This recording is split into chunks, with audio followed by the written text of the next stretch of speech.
where you are? We are live here for the National Disaster Management.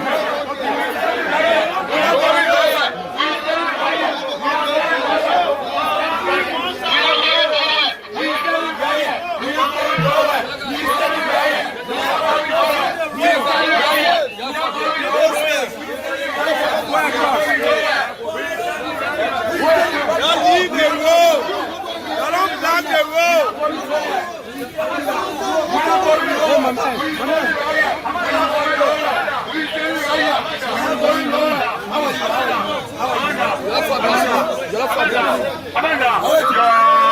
Morning, Musa.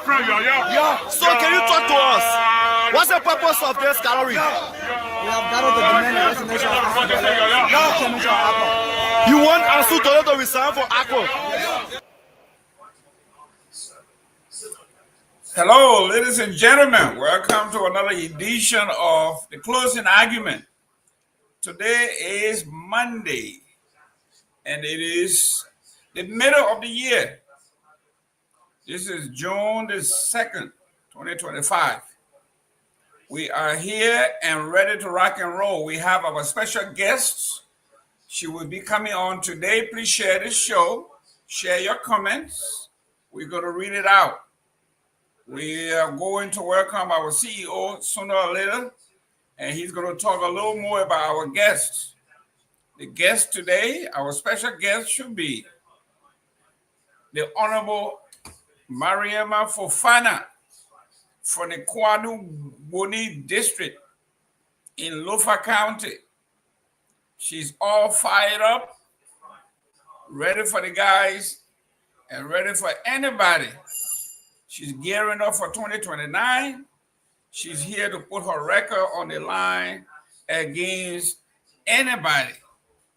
She's going to talk to us about her achievement, her challenges, doing hard service in government.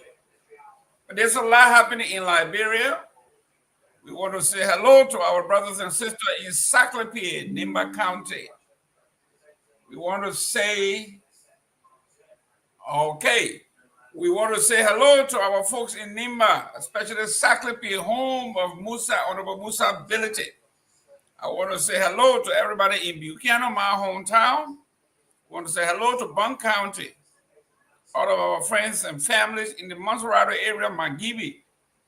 It is time for you to send your comments and share the show. Tell your friends, tell your family that the closing argument is on. And it's going to be hot. It's going to be warm. We want to know what's happening. Why are they asking for the resignation of Mr. Dole? You say he's corrupt. Wow. There's a lot happening in Liberia. You're going to have your say. We're going to talk about the former president, Honorable former President George Weah, George Madam Garguah. We are receiving a special guest, the U.S. ambassador. What's at stake? Why is he visiting the former president? The Minister of Justice dismisses Director for Maintenance and Logistics of all the corruption going on in the government. The poor people in maintenance, I guess the store plunger. We discussed that. ALCOP, ALCOP.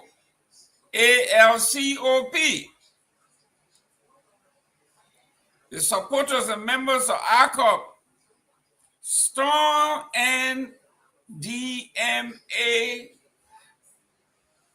and they are demanding that Ansu Dole resign because they feel he's corrupt.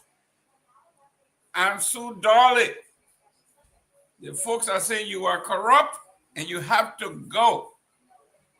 In the meantime, the former chairman of the CDC, Honorable Morba Molu, the leader of STAN, said he's going to put 100,000 citizens from the Monrovia area in the streets July 17, the protest was endorsed by the folks in West Point today. Then we're going to look at something that I thought was worth talking about. Liberia pays $7.4 million. $7.4 million in due to the International Maritime Organization, IMO. That's great news. And with me in the studio, 96.1, the People's Station, is a young, good-looking man by the name of Ansu Salif. You want to see a younger man, you want to see a good-looking man. He's all pretty, he's seated prettily, ready to go, quietly, confidently seated. Mr. Ansu, how are you, my friend?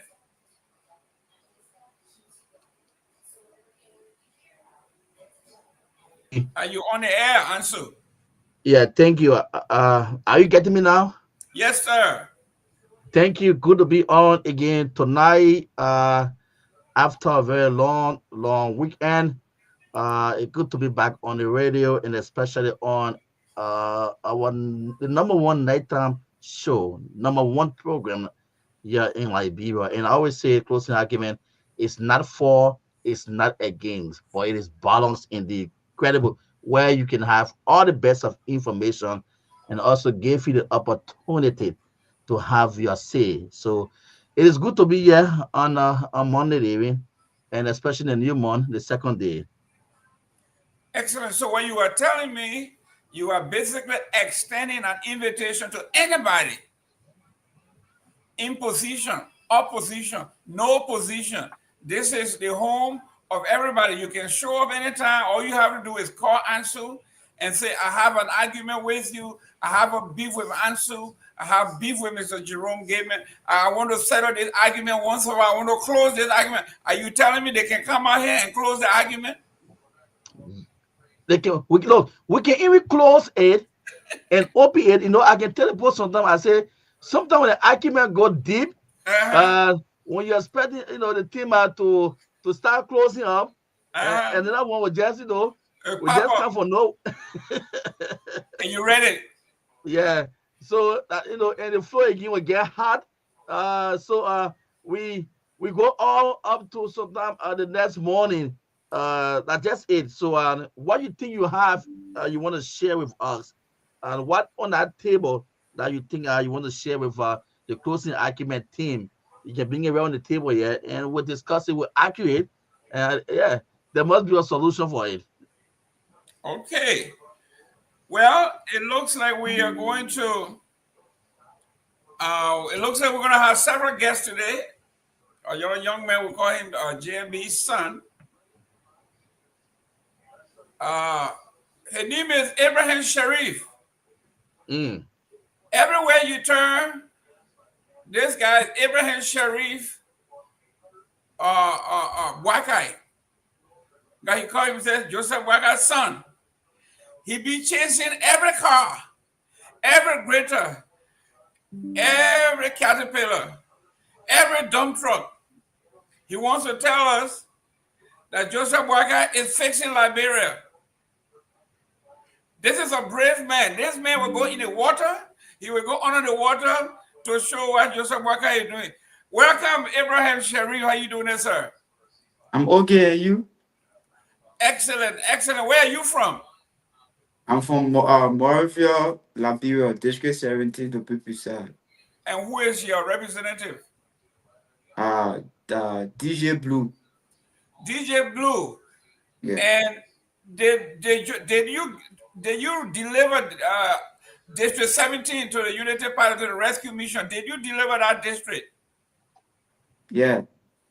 Oh, Victor Nambo, welcome. What's up, my brother? It's good to be here with you. How was your weekend? The weekend was great, but we got a special guest. Okay. Joseph Wakai Jr. Mr. Sheriff, how are you? And Ansu, how are you, my brother? I'm okay.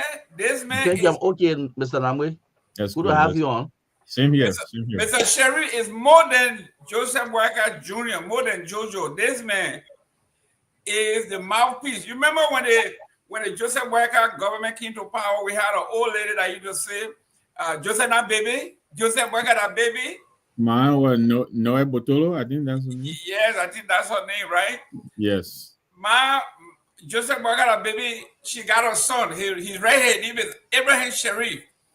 He's everywhere. He follows the greater road, he's there. In the Kerry Cross Ride, he's there. In the Western Alpha, he's there. He said, Joseph Walker developing the country. You got to show everybody. So he's here. Sherry, tell a little bit about yourself. We got a guest coming. I know you are a very important guest. So tell a little bit about yourself and why you are so crazy about this rescue mission.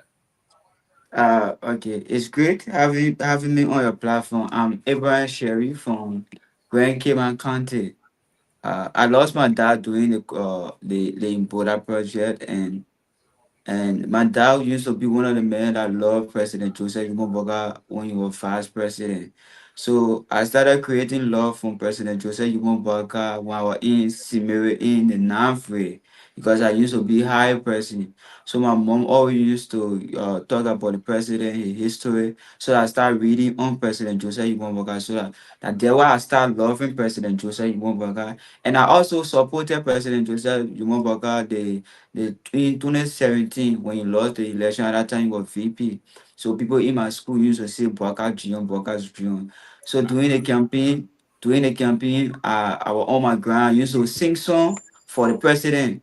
I used to sing song when I go to the party headquarters. People say, well, not let me to perform the song. But I never feel reluctant. I used to sing. Sometimes when I go on the street, because I used to sell book, when I go on the street, when I see people get his poster behind his back, I would like to show them love and be happy with them. So when you won the election, and I seen people start saying all kinds of stuff about him, which of course I seen some of the work I'm doing. And more all the Liberian youth, and they're talking that, oh, they won't get a job to work, do that. I say, me, I can vote for my president under the rain, under the sun. Then I can be saying now for people to come be telling me all kinds of stuff. And that's why I created my Twitter account for President Joseph But when I started, people started insulting me. I even lost my contract right keke. But when my boss man come across my video promoting President Joseph Boka, he took his keke for me. But I never feel reluctant. I was still pushing it, and God bless me and reached me to the fact. Great. Victor, before I come to you, I'm going to put Waka Jr., I'm going to put him on the spot. Sing some of that song you just sing. Let me hear you. If you really can sing some of that song. In fact, tell all your friends to share the show so they can come and see you and listen to you on radio. Yeah, I posted that. Oh, okay. That the song goes like this. Just sing one, yes. JB all the way. Let me see. At that time we were on the 2 lists. Yeah, so I left my baka bene, I left my baka bene, today, let it come and see. That's one of the songs I used to sing for the president. Excellent. Yeah. Mr. Sherry, you're doing an excellent job. Everywhere, sometimes I think the caliper are going to run over you, or the big truck on the road, you chasing the truck. This is Joseph Walker, Benny Rule, Joseph Walker. The thing even Kamara can do, that's what you do, man. You are a star. Tell me a little more about your Victor Nyenwolo. Yeah. We got a young man here who yes. Mr. Kamara, welcome. This is Sherry. First of all, thank you, Mr. Nyenwolo. And greetings to man. AB, what's up, my man? My man, we're not talking to you. Because now with your time. Sherry, let me extend my sympathies to you for your dad. And really sorry about that. But I heard you say, you love this president and you support him all the way. And in the same breath, I heard you say you lost your business. Yeah. Because of your support to this president. The keke, you were driving, the owner took it from you, correct? Yeah. How do you feel about that? Though I felt so sad at that time. My mother was ill. so in Russia to the hospital and nowhere to get a job. I think it took KKK. So when I come across, because when I started my promotion, I used to ask people to bother people for money business, asking them on the internet, say, oh, you please help me to do this. So I never believe in that. So I was too Right. afraid to ask people to Right. help. And my mom too, she was depending on me. So no way for me to get help and the KK man to talk with KK. So I can't on the internet. I have people came to my mother rescue at that time. I'm very sorry about that again. But let me ask you this: if I told you that this very Joseph Boga you're supporting, his government is taking people businesses from them. Musa Belete is one of them. Roland Dia in Kakata is another person. How would you feel about that? Of come again. I'm saying you felt bad because your business, you lost your business because of your support for this current president. And I'm saying to you, I empathize with you. I'm sorry about that. But what would you say if I told you that the government that you're supporting now is doing the same thing they did to you? They have taken Musa Biliti's business from him. They have taken Roland Diaz's business from him. And I'm sure there are other people. Those are the two I know about. What do you say about that?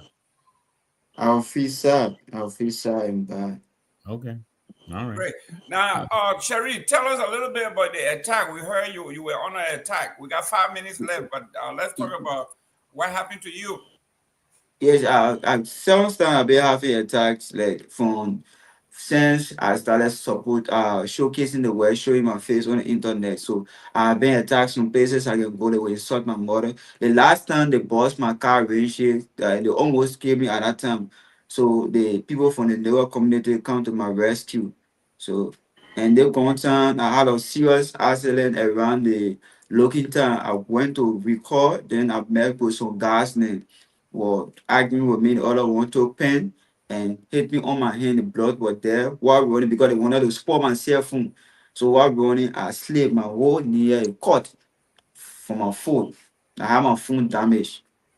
Yeah.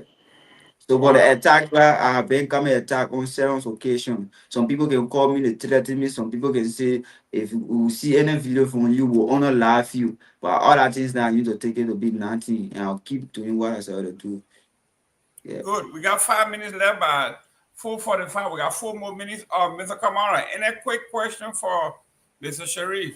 Joseph Walker Jr. Yeah, yeah. Thank you, Mr. Gilman. Thank you for the show as always, Mr. Nagbe. Greetings, JMV son. Yeah. Greetings, my brother. Let me applaud you for being resilient in demanding a bro one and showcasing the work of the president. I think if nobody deserve commendation, you deserve commendation. But that's the society we have. And glad that the narrative is changing. When you have an opposition political parties whose sole responsibility to be, recommending to the government as to, which crime should the government make, and instead of the opposition folks doing so, they are, you know, escorting their talks to be onto another citizen who believes that he should showcase the working of his government. So let me say sorry to you. I share your feelings. I share your empathy. Keep on a good job. In my capacity as a strong supporter of this government, I think we'll have to reach out to some security apparatus to see that you be provided the maximum that you deserve. It was unfortunate when I witnessed your platform. I got your page. I think a week ago, a fellow attempted, or scrutiny, whatever, function you try demonstrating on that day. It is sad, and let me applaud you for being not just a patriotic citizen, but for being a person who believes that outside of government, you can still contribute your quota, to the forward march of our country. Keep being you. We are proud of you. The Unity Party is proud of you. Thanks for all you do, man. It's a pleasure having you on the show. Thank you, Thank you. sir. Thank you. Sharif, your parting words. What you want to say? First, I want to be so grateful. My first time coming on big platform like that, so I'm so excited. Okay. And at least people across here, my force. So really, I speechless was not said because since my mom born me, my first time coming on platform like this. So It's all right. thanks for everybody that supported the JLB song. Yeah, thanks to everybody that's supporting the JMB song, and thanks to y'all that always praying for me. And because I always saying this, I say we all working together. Because when I'm going to see, I post video, people share, comment, we doing the same work. The only difference is I on the feed.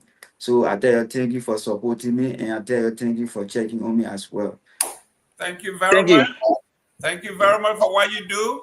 Yeah. Listen, that's why anybody. Listen, young man, I'm sorry, Jerome. I saw some of your clips there, and I really my heart broke.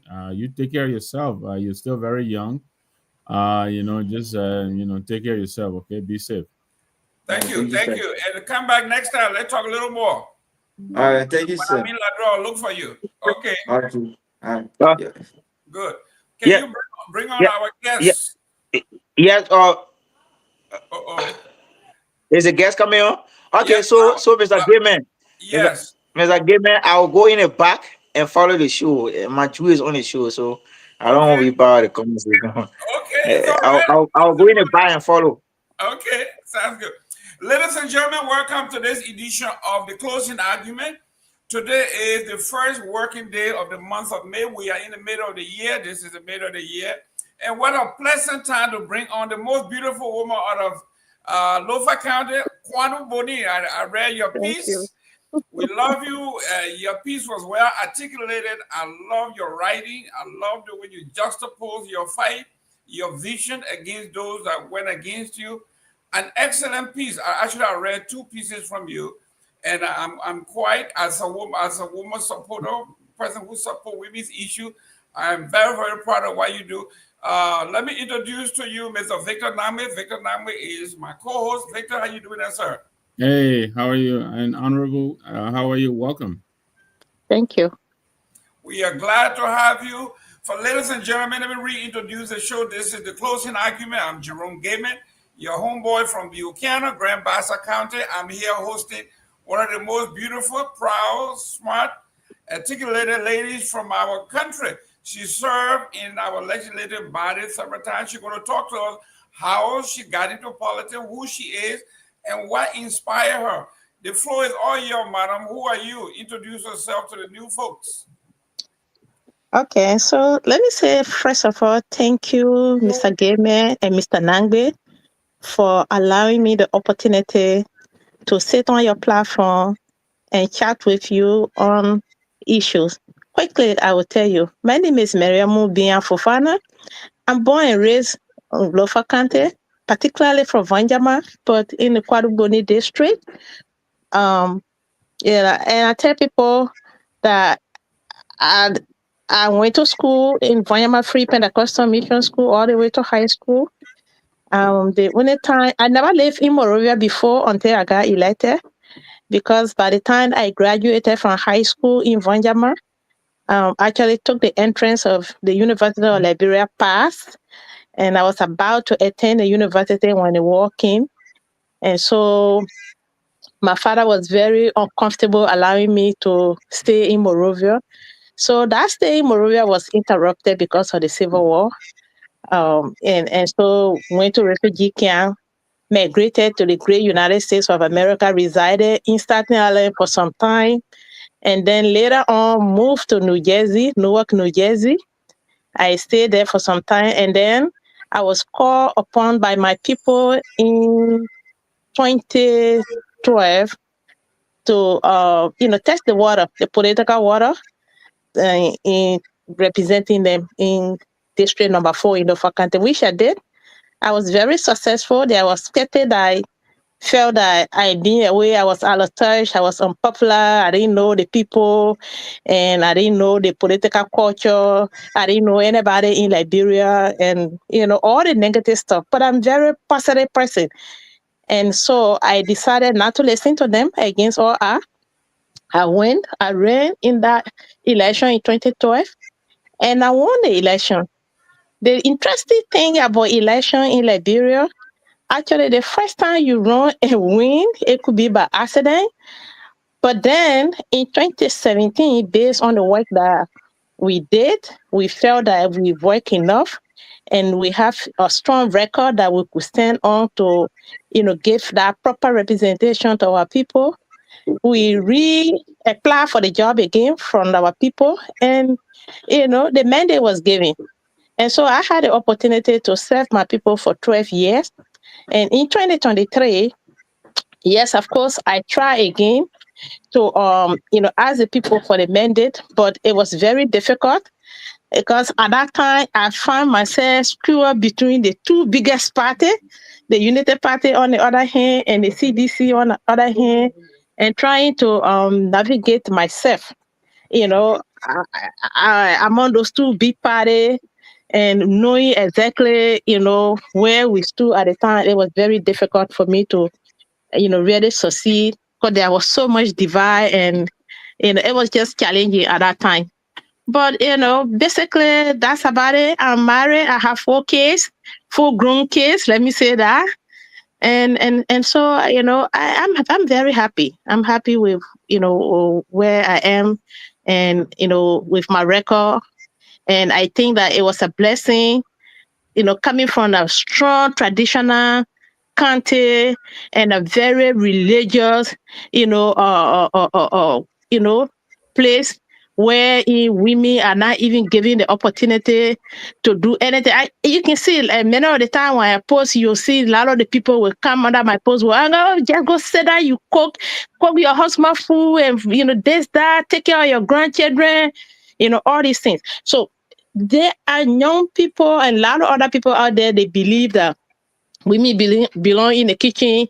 And so to be given the opportunity to serve your people for 12 years, I think it's a blessing, and I appreciate my people for that.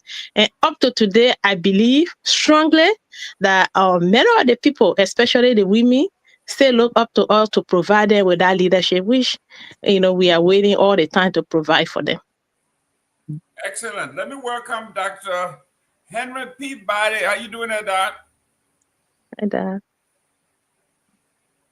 I'm doing good. Sorry, I'm doing good. It's good to be on the show, man. Good to see everybody, Miss Fofana and Mr. Nangbe. Good to see you as well. Good to see everybody. Hey, Doc. It's good to see you too. Well, Mrs. Fofana, you just introduced yourself. For those of us who live in our area in the northeast Staten Island, I'm quite familiar with Staten Island. I grew up in Newark, New Jersey. We used to hang out in South Jersey, so I know the whole area there. The young man, Mr. Nangbe, lives in South Jersey, so he's a South Jersey man. Okay. Dr. Peabody, you a New Yorker, right? No, I live in PA, Ben Sanvee, PA. I live a few blocks from, not too far. In fact, I work in New Jersey. Okay. Yeah. Excellent, excellent. So we have a special guest. Ladies and gentlemen, please share this show. The Honorable is here. I want to see all my folks from Lofa County, from Vanjima, from Kehleboe. You come here, your daughter is on the line. She's talking. And for those of you who think that she belongs in the kitchen, come and see. Come and listen to what this woman is talking about, and you will be convinced that women can do more than just stand in the kitchen and cook. They can cook, they can clean, they can lead. Multitasking. Yeah, they can do it all. If anybody going to do it all, multitasking, she's here to do it, and you're going to see. You're going to have a little taste of that food that she cooked for you. You want to be a critic, she's ready for you. You want to be a praise singer, she's ready for you. You want to talk policy, she's ready for you. You want to attack her record, she's ready for you. So, Myean, welcome to our show. Mr. Nangbe. Yes, sir. Any question? Your first 2 questions. Yes. Again, Ms. Fofana, let me thank you for joining us again and welcome. And let me thank you also for living your life here in the States and going back home to serve your people. Very proud of you. You're one of the few who may have done that in our country. I know it's very difficult to get elected, not living that long in Liberia. I know you were born and raised, but having been away for such a long time to have gone back and gotten elected. So congratulations. Let me ask you this. Are you running for office again? Well, I can't rule it out. Once a politician, I think you are always a politician. I can't rule it out that I might not run for office. And I can't just say outrightly, yes, I'm running, because it all depends on the situation. We have to, observe the ground and see the chances. So could that running be for office, be for only district representative seat? I actually attempted to, run for the Senate. Unfortunately, I was not successful with that. So the doors are always open, and for other opportunities also. So we're not just limiting, ourselves to just a particular thing or closing door or anything. Okay. Yeah, I asked because as you were coming, I was reading up on you, and I'm also seeing the comments here. You seem to have really traveled quite an extensive journey. Joined, I think, started with UP, if I'm not mistaken, and then to Alcop, and then to CDC, and then I read your recent comments about what you term a mistake to have supported the CDC. Many are writing that your mistake or your regret is only because you are now trying to go back into the folds of the United Party government, which is now the ruling party. What do you say to that? Well, it doesn't matter. Like when I was young, my father always told me a story about a man who had a donkey and his son. When they decided to travel, it didn't matter how well he arranged the travel, people will always criticize. So I have said that I was part of the group in Lofa that campaigned for the CDC, although I wasn't a member of CDC, but circumstances forced me to support George Weah, dream of getting the second mandate to continue to, serve the Liberian people as president. And I said that was the greatest political mistake I ever did in my life, because that decision that I took injured me greatly politically. I didn't gain anything out of it. And I'm not saying that because I want to come back or looking for anything from the Unity Party. As a matter of fact, for nearly 12 years, I headed the Unity Party Legislative Caucus, the most powerful caucus in the Unity Party. And the records are crystal clear with the Unity Party. I had a fair out with the Unity Party when I decided that I was going to run for the Senate. And we have a policy in the Unity Party at the time, I don't know if they have changed it, that incumbency will be protected. And in the absence of an incumbent in any of these elected positions, the next elected person will be protected. And so that policy applied for Senator Prince Myean now, who was also a representative at the time with me in the House for Bon County. It did for Commissioner Ben Fofana, who is now the LTA commissioner. He was a representative with me. But when it came to Lofa County, I saw that there was deviation, there was manipulation, and it wasn't about the party actually now, giving me the support, but it was the way it was handled. And if you look at Liberia politics, that's how many people, fall out with a political party. But hey, like they say, we are not talking religion. So politics is interest. If your interest does not align with the political institution, wherein, especially I feel strongly that the rules of law was not being respected, and the way it was being manipulated, and the way that the leadership at the top at that time did not reach out to me to try to hear my version of what was happening, I felt disappointed. And so I distanced myself through communication, of course, from the party. And when that communication was received, I actually sent that communication to the party and held the communication for nearly a week. This is the Unity Party now you're talking about. Yes, Unity Party, that there's room for reconciliation, there's room for talk, and somebody from the top will receive this letter and say, hey, you know, Mariam, what happened? You know, let's talk. That did not happen. And so I moved on because it was very close to election time. And so I was approached by some members, some young people from ACO, say, you know why? ACO Unity Party, they are like, you know, sisters party. So please don't go anywhere else. Come to ACO, and then, you know, all our ticket will go. And remember, I have good friends, colleagues that I work with that have party LPDP, you know, was there. The guys from there reached out to me, you know, they. I think she has a call coming in. Yeah, I'm sorry. I don't even know who is calling me, but and I can't see the call. I'm sorry. Are you hearing me?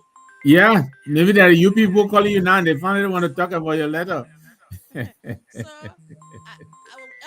fast forward. I was convinced by the young people that, yeah, let's, you know. We are not getting you.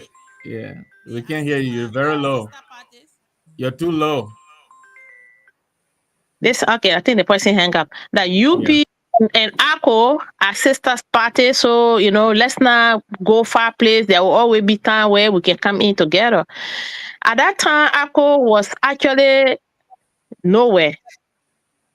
They have not put Kennedy in the race for some time, and, you know, the financial capability of the party was very weak. We didn't even have a political leader at the time because our political leader, the late Alaji Kroma, was very sick at the time.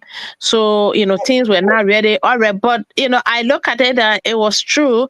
That both parties are really from Kwadugoni originally and from Lofa County where we're from. So, you know, I think we should work together. So I ran in that election on ACO ticket, and I came a strong third in that election again, squeezed between the two biggest political party, you know, in the country, Unity Party and CDC, and Kite, you know, to that. So that showed that the majority of our people have confidence in me. I only needed the support of everybody else around so that we could be able to move the agenda forward. So when that didn't happen, as we sell alcohol, we sold it to the people, and the strong case we made, we went everywhere. People started to notice alcohol. And, you know, other people express interest in coming to ACO to try to better the party.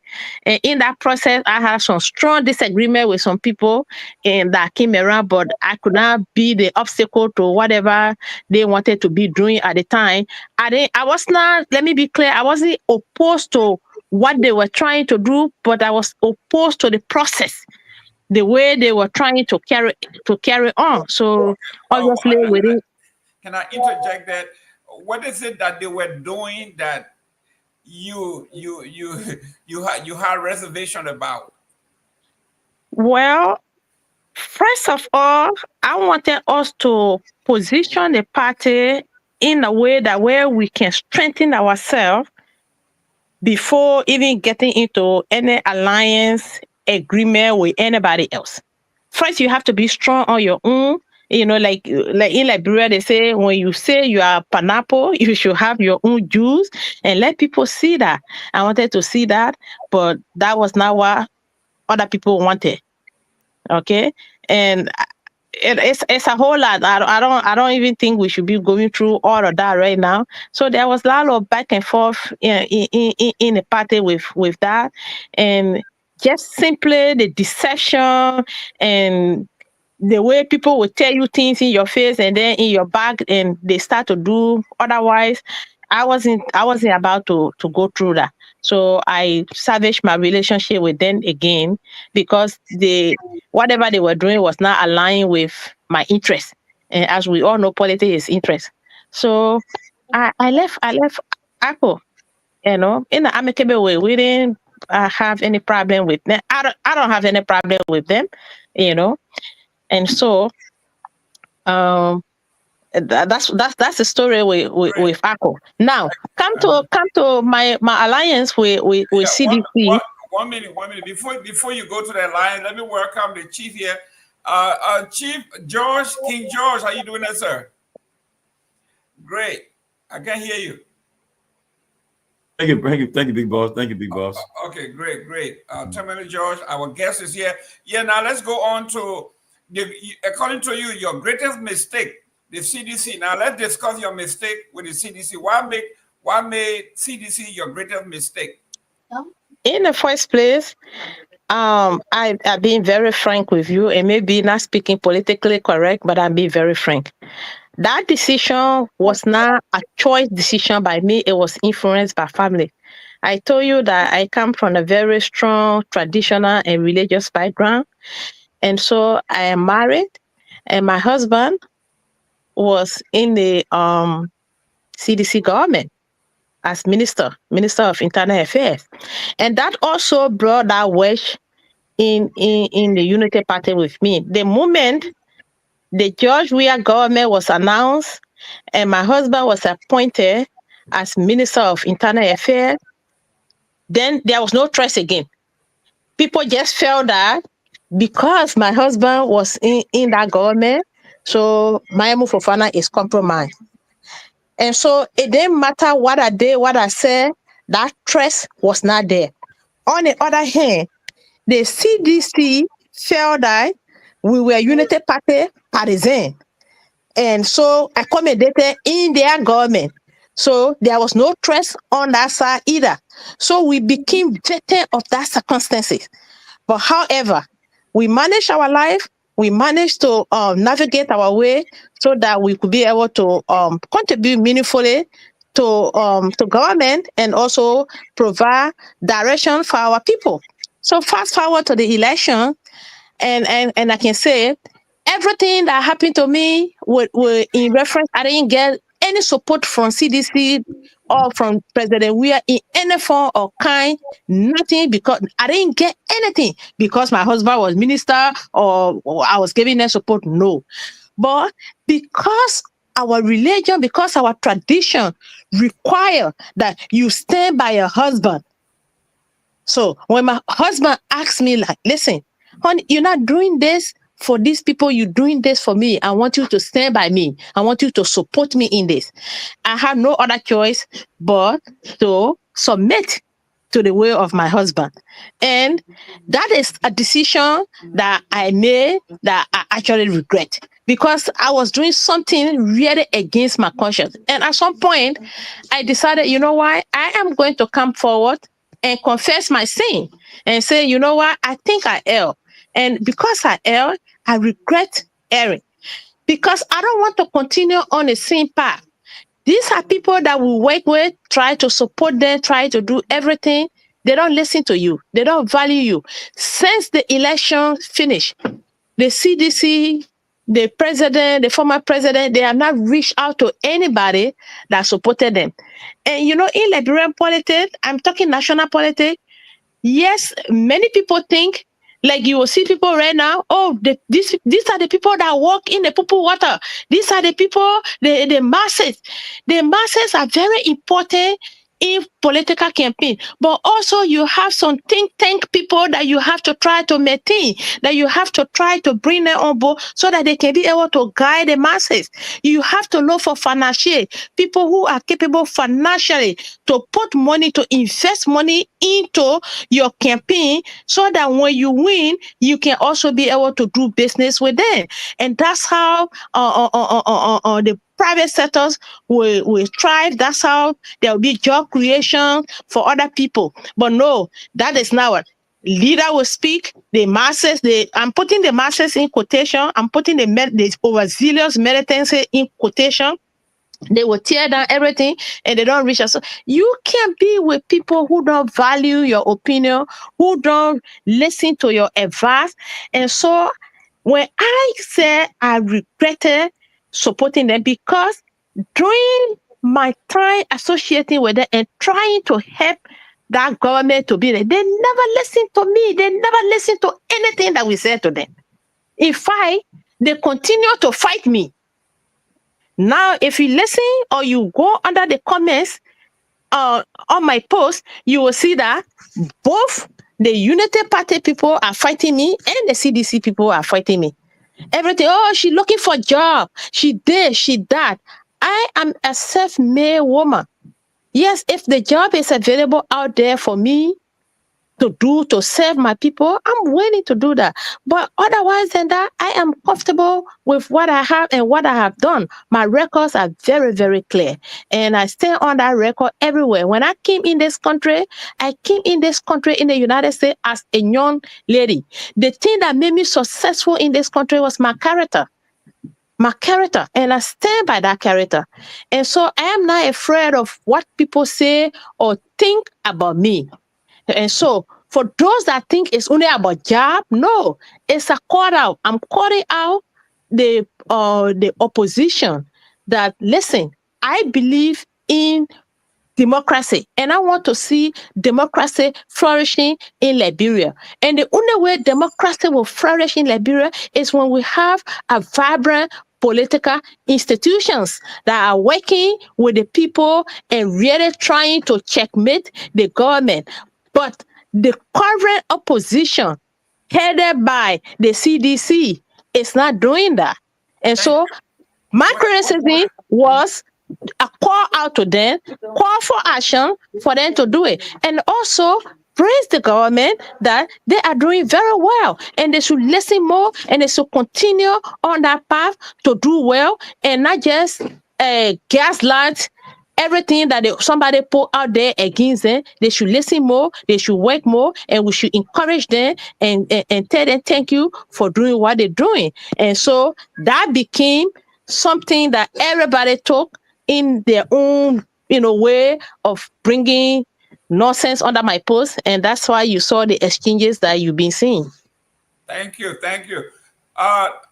Dr. Peabody. If you can just adjust the light. Can you? Okay, there you go. Turn off the light or increase the light? No, the light is when you face to your right, then the light flashes right into the camera. No. Okay, like this. The right is okay. So maybe I should sit like this. There you go. Is this better a little bit? Yeah, there you go. Dr. Peabody. Yeah. She said supporting the CDC, she made the equivalence of a sin. She committed a sin, and as those of you who are Catholic, she said it is time for confession. Yeah. Your two questions, sir. Madam Fofana, good to see you. Welcome again to the Closing Argument. Thank you. You talk about supporting the CDC, that it was a sin and all of that. You may have said it, but what do you mean by that? What do you mean by you may have sinned? Is it because you're no longer an elected official and you don't have a lot to do now, or you're trying to find a way into the blackout government? Is that the reason? No, that absolutely is not the reason. I am saying I am trying to correct the mistake, because when I decided to stand by my husband, to give him that support by supporting the CDC, I thought there would be people that would listen to us on how we can make the party to be stronger, better, and to win more people on their side. But absolutely, that did not happen. In the first place, they never trusted me. They never trusted me, and I doubt it if they trusted my husband either, because they always look at me as a Unity Party partisan. And every recommendations that we gave them was never followed. And to me, because they don't listen to me, it's not only me. Like I said before, there are groups of people that come together to move political party forward. You have the militants, you have the think tanks, you have the financiers. All these people, they might not be equal in numbers, but they are all very important to the forward march of the political party.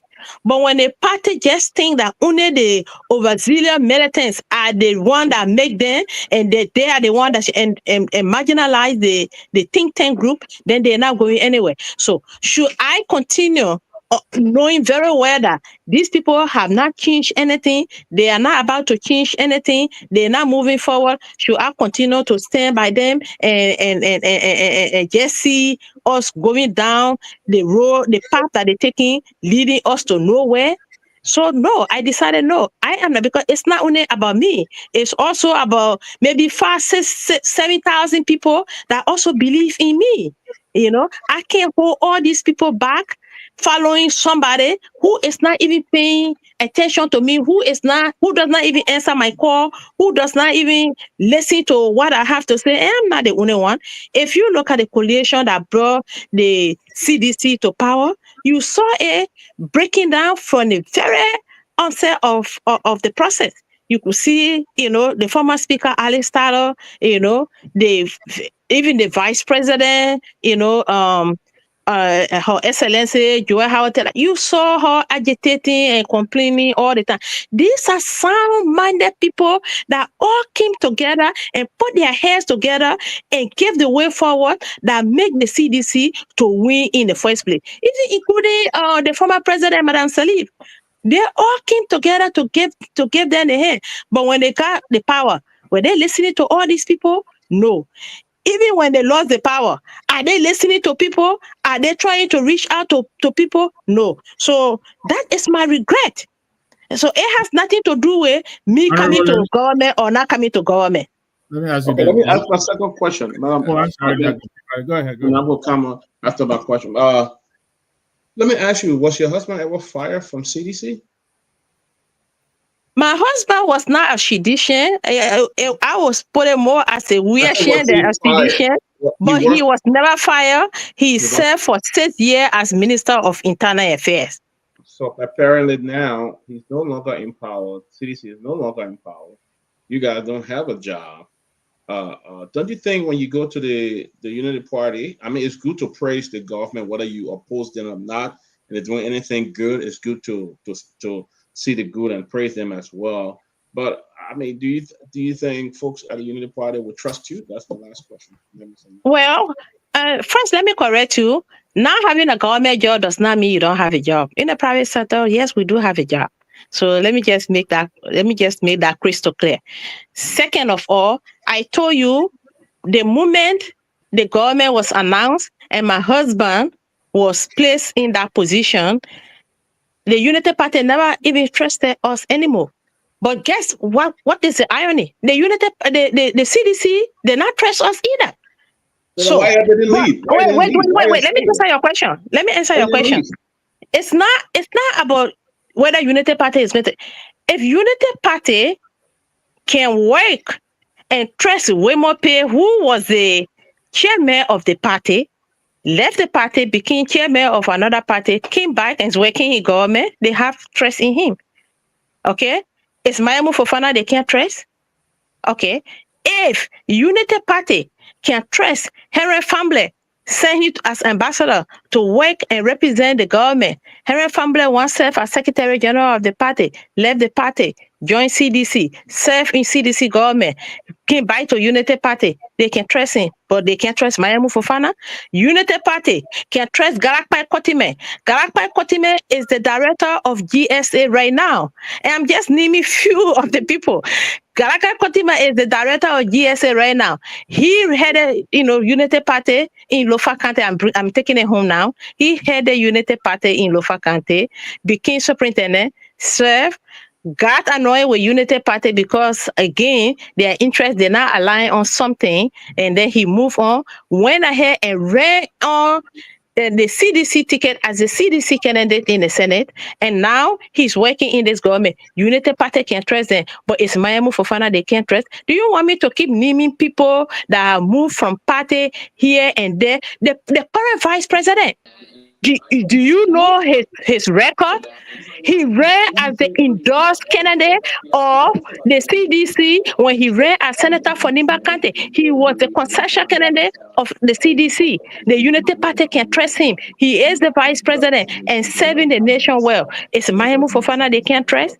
So I see contradiction in that. I think the United Party should be able to trust anybody who wants to come to contribute. But Ms. Fofana, and thank you for answering Dr. Peabody. But I have to follow up with Dr. Peabody's question. I mean, can you mute, please? And I have to follow with Dr. Peabody's question because I think you are actually answering your own question. You are citing examples of people who left other parties and came to Unity Party, and they have been trusted and entrusted with position in the Unity Party. You know, you talk about Ben Fofana, you talk about Kotemia, you talk about Fambul and all these people. So I think there is some history there by the Unity Party of trusting people who come from other parties. Can you explain to us why they don't seem to have any trust in you, and also why you're answering that? No, I am saying no. You said no. Dr. Peabody said, if I come back now, you think that the Unity Party will trust me? I said there will be people out there that will have their doubt. I see. There will be, obviously, whether I come back or I don't come back. And even if I remain with the CDC, will the CDC also have trust in me? Of course, there might be some people that will have trust in me, but there will also be a lot of people there that don't have trust in me. And even if you ask them, they will say, oh, she was not a CDC and she joined, she left, or she did, she that. But I am just saying the basic that there should be no reason why they should not trust me. There should not be a reason, because if they trusted all these people that went by and came back, that's how politics runs in Liberia. If it doesn't align with your interest, because you explain your regret for supporting the CDC as it was due to your husband. I think that's where Dr. Peabody was going with this question. When you say you supported the CDC because of your husband, are you implying that you actually didn't want to support the CDC, but you had to because your husband was working for the CDC? Is that what you mean? Or I said I made a choice. Yes. I made a choice to stand by my husband because he had asked me to give him that support. And that's how I made that choice. But I didn't believe, listen, let me answer your question. No, I didn't believe in the way the CDC were handling things, but because of tradition, because of religion, I have to submit to my husband. And that's why I did. But that is the decision that I regret, because the reason I regret the decision, because they never listen to anything that we have to tell them to guide them on the right path into succeeding in their own election. And I can give you countless examples of what we try to do to increase the number on their side. They won't even give you no chance. And up to today, that process is still ongoing. So should I just fold my arm and stand there and say, you know what, even though they're not listening, even though they're not taking actions, appropriate action to make people to believe that they want to come back, I should continue on that path? No, I definitely think I should not. And if I'm not taking that path, I should be able to say, you know what? I think it was an error for me to know very well that they were not even listening to me in the first place. But because of that tradition, because of the religion, because I wanted to give that support to my husband, I made the wrong decision. And I should continue to make the wrong decision. No, I'm not making that wrong decision again, because I know nothing has changed and nothing probably will change. Okay, before I pass it on to the moderator, and thank you for clarifying that. And let me ask you this. You say you served District 4 for 12 years. And then I think you wanted to go on the county level as a senatorial candidate and you were rejected. You introduced yourself, quite an impressive background, a family person, have traveled the world and went back home to serve. In the 12 years that you served, what exactly would you say were your accomplishments for District number 4?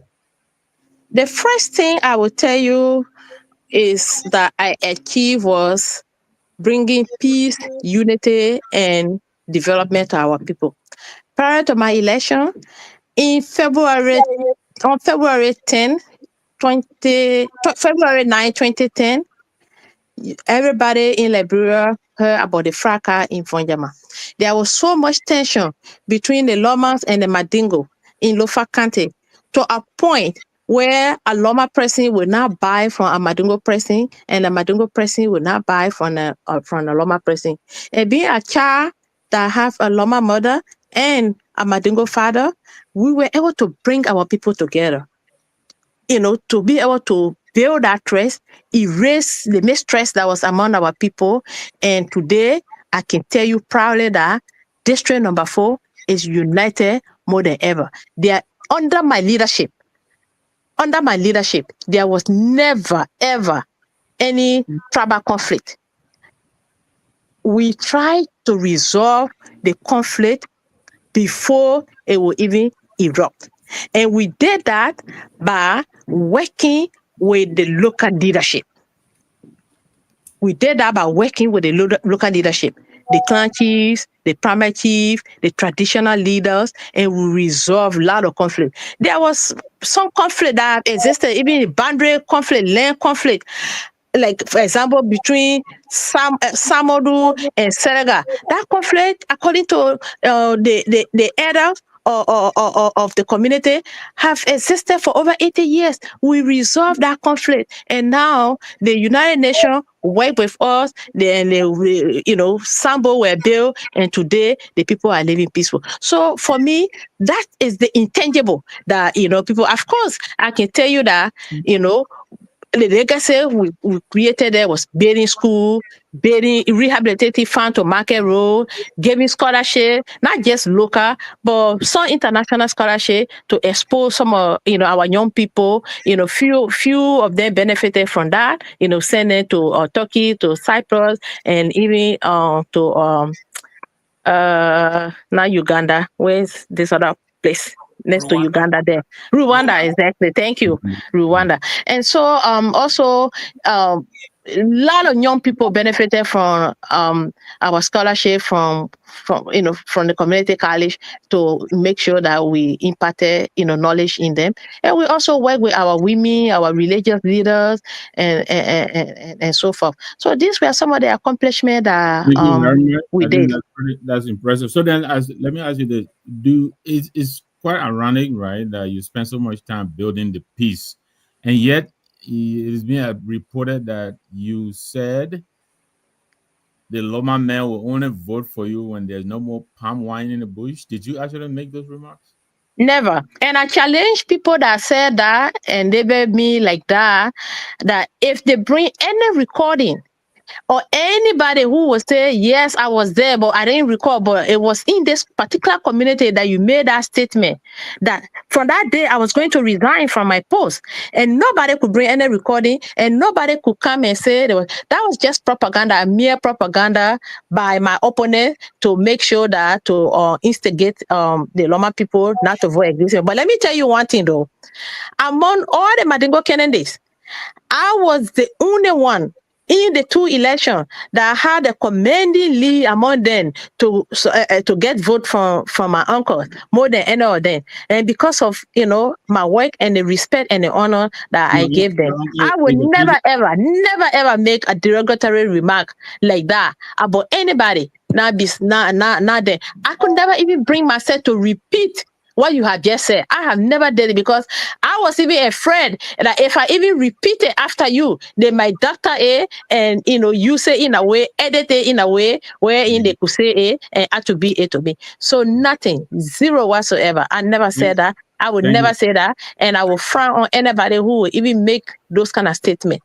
Thank you very much, Mr. Thank you. Welcome, Ahmed, to the show. King George, your two questions, please, for the madam. Okay. Good evening, Madam Fofana, former Representative Fofana. Thank you for your service to our country for the last 12 years as a member of the legislature. I have two questions. My first question is the people of Kwari Boni, as I was coming on the show and just a few minutes ago, some of them are saying that you lost the election because you did not bring any much changes to the life, impacted the lives through your representation. They're saying that you were only there for your own self. And first of all, you were only what you did, when the parties are in power, the party you affiliate with, another party not in power, the party you affiliate with. So they saw, and how come Colette ran against you, and then the guy who just beat you because Gisi won because of all of that. And these are people who are criticizing you, who said they supported you before. In the 12 years, they gave you the support. But now, because of the way you did your politics and you didn't bring much to the district, and today the district is still in need of a lot of stuff that you could have done a lot, because you are close to all the presidents that you serve under, you are close to all of them. So what do you say to these critics? Thank you for that question. And throughout the 12 years and up to now, I found myself answering that question. If you listen to me keenly from the beginning, I said to get elected the first time, you get elected maybe by mistake. But the second time you get elected, you have a clear mandate because you are running against your record. And I believe based on that record, I won. Colette ran against me. And if you look at my readout, you will see that in 2012, he ran against me and he said all kinds of things, and still I won the election. In 2017, he said, the only reason I won in 2012 was because I was chosen by the Unity Party, and saying he was a Unity Party partisan, he didn't run against me. So this time around, he was going to make sure to run against me. And based on a strong record, we were able to win the election again. Now, 2023, and I explained this before, our district is very unique. It's very unique. It's unlike many of the other districts in Liberia. In the first place, election-wise, our district is one of the largest districts, about 44,000 registered voters in that district. And it's not a homogeneous society where you have all Crown people or all Pere people. This is almost equally divided among the Loma and the Mandingo people. So my work was to make sure for both groups to see, the district as one, to see one another as one people and work together in that line. But unfortunately, most of my opponents, they try to use the tribal line and say the Loma people and the Mandingo people. And so in that light, the Lomas that are my uncle, they felt that since the creation of the district, only Mandingo people have been representing, and which is true to some extent, because this particular position was held by Honorable Mama Ducle. Before, when it was first created, she became the first representative from the Mandingo tribe. Next, when the election took place in 1980, the district once again was represented by the late Honorable Musagboni Kamara. And then after the war, the district was once again elected Honorable Mariam Jalaba as the representative. After Mariam Jalaba served for about 9 years in the position, I was elected. All of us from the Kwaduboni district.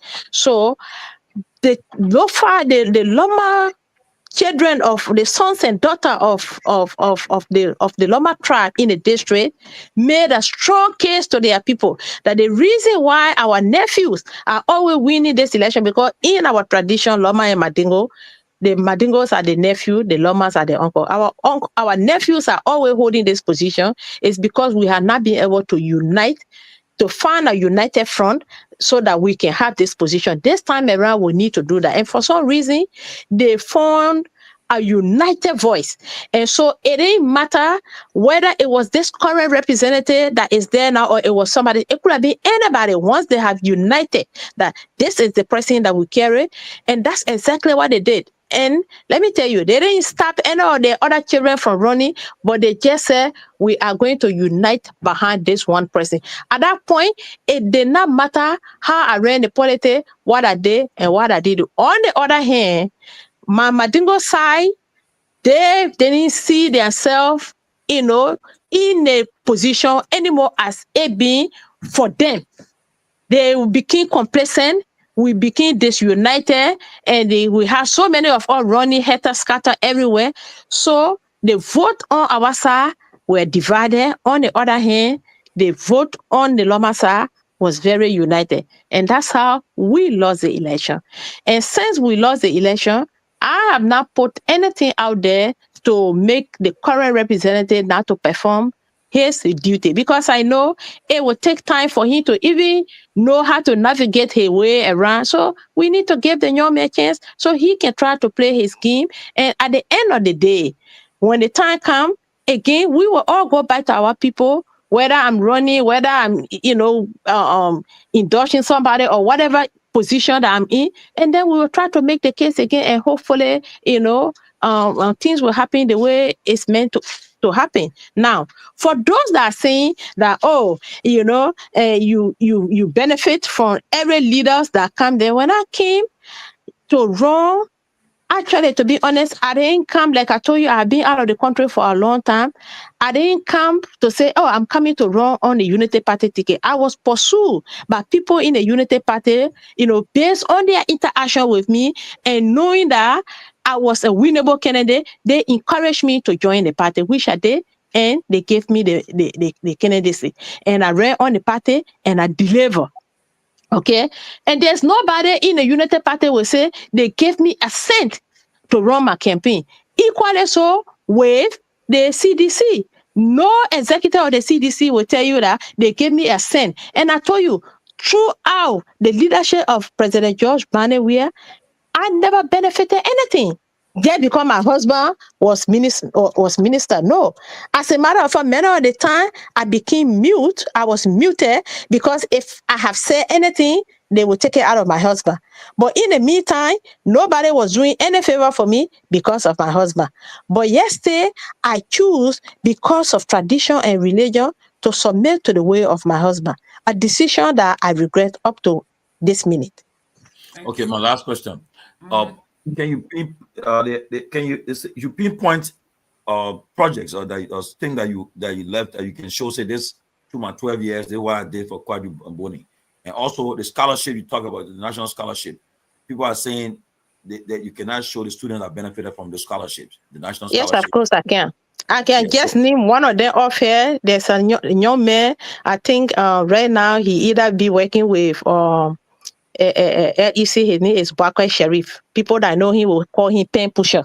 You can call him, he's in Morovia, there you can call him and ask him. He went Turkey to study and through our support. Okay, so now if you go to the projects that I did in district number 4, and I will start it in Konya. We helped to build the women's center there, because there were our district staff. And then you come to Medina, there's a town in that Zia McLean, wherein I was able to build a beautiful, very beautiful 6 classroom for the young people that used to sit under the tree to learn. And so that classroom was built. Then we come to Voyama, the headquarters of Voyama City. We built the town hall, first time in the history of Voyama district. It's called Vizala. The headquarters for Voyama district is not Voyama City, it's Vizala. So every time the president or leadership or anything that came to Voyama district, the people of the district were yearning for these occasions to be held in their headquarters. It could not happen. It will only happen in Voyama City because there was no place. And we built that over there. And there was a commissioner, headquarters that was dilapidated. We renovated that, put in a water tower. We built a police station.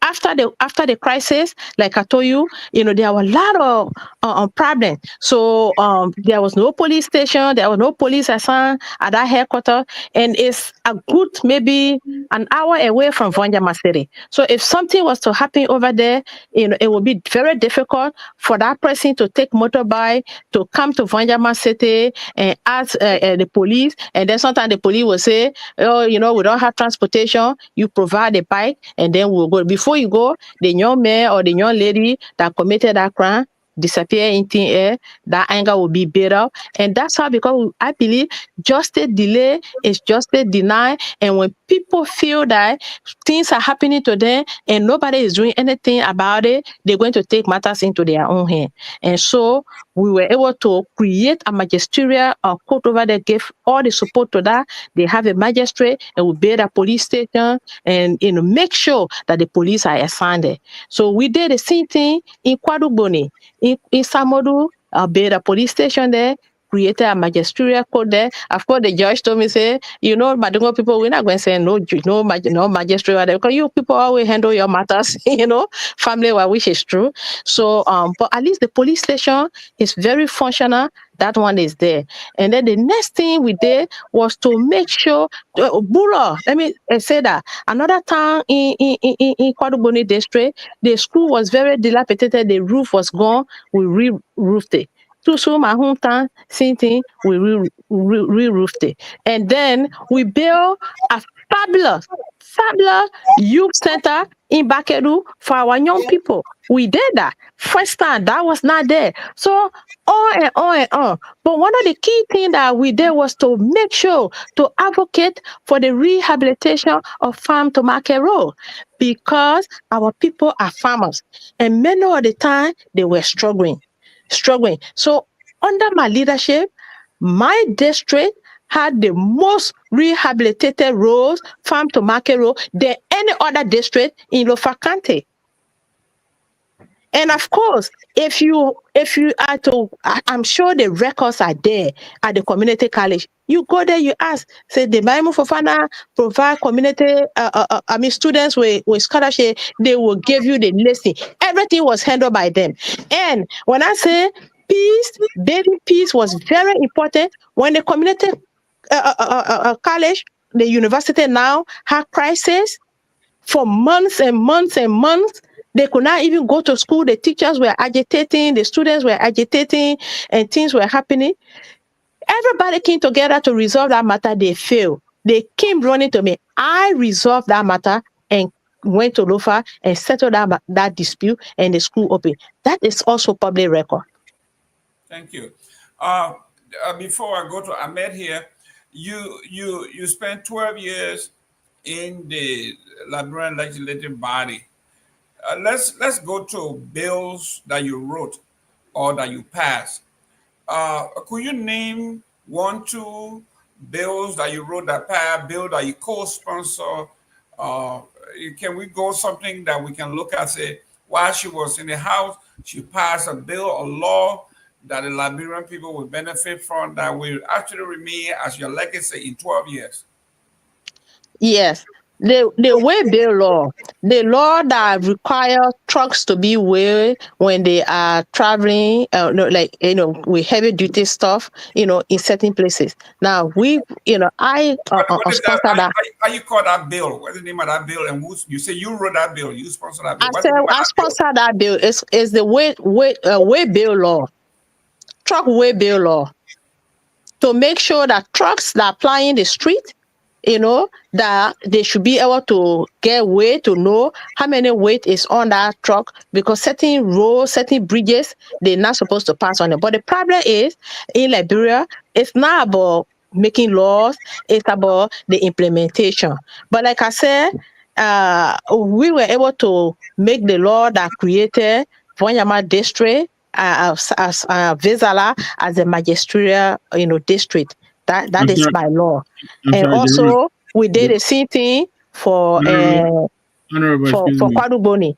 There are comments that you're getting out of the frame of the camera. Are you able to adjust yourself? I'm trying to avoid the light. I know. So I don't know if this is much better. You look better than here. Much better. Okay, thank you. Okay, I'm trying to avoid the light. We got the first bill.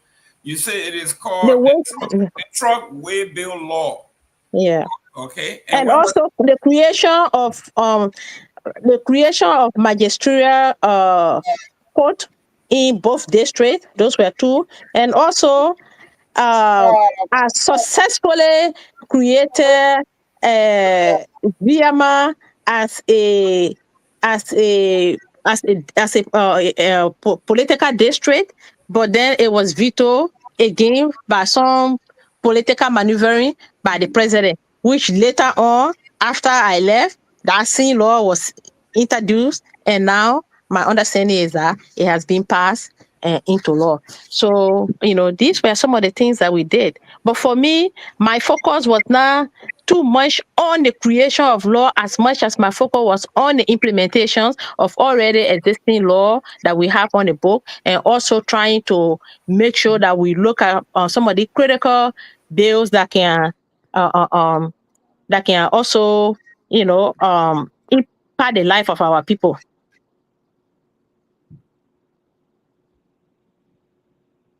Thank you. Oh, she's What happened? frozen. Okay. Okay. Can you see me now? Yes. Oh, 1 minute. Somebody send message. Yes, I'll be right back to you, Ms. Fofana. Yes, George, we got a breaking news from Liberia. Go ahead.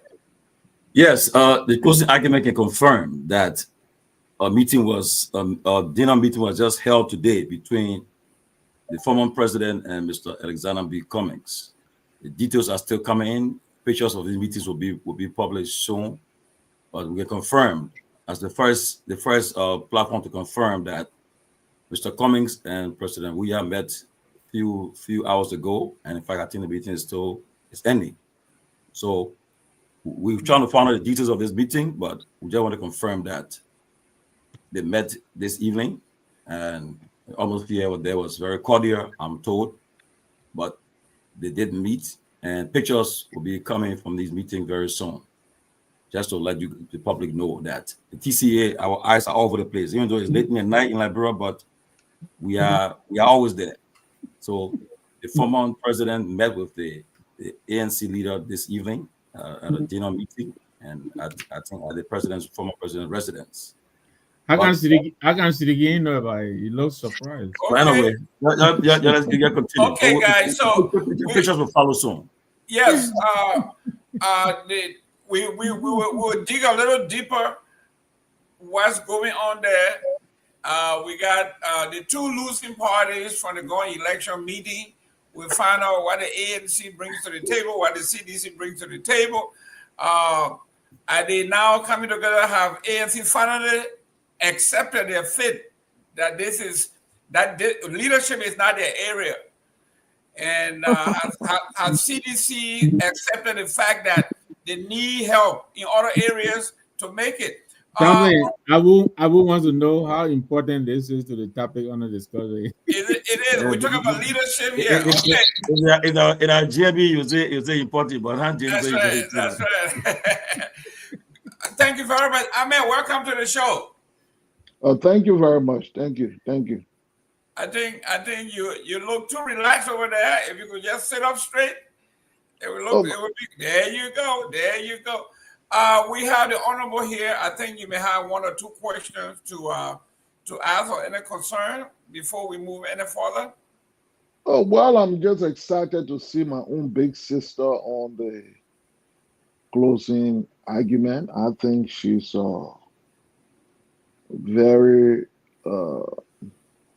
she's a voice, not just of Lofa, but in Liberia. But I just wanted to disagree with her proposition with regard to the CDC. I just want to say that I think she represents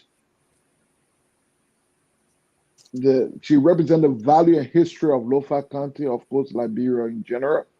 She is the proud daughter of one of the most respected chief of Lofa County, those people who give breath to what Lofa is today. She is one of the most renowned voices.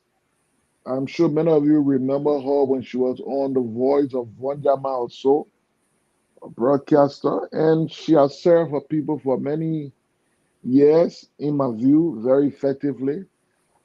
And so I don't think that she needed to be on any coercion or anything to join the Unity Party government for any form of inclusion. I think she brings a lot on the table that any president, particularly so who wants to impact maybe Lofa or so, could tap on her expertise, on her integrity and capacity. Unfortunately, today, she's announcing a regret of her association with CDC, a party and government that her husband served in for 6 years.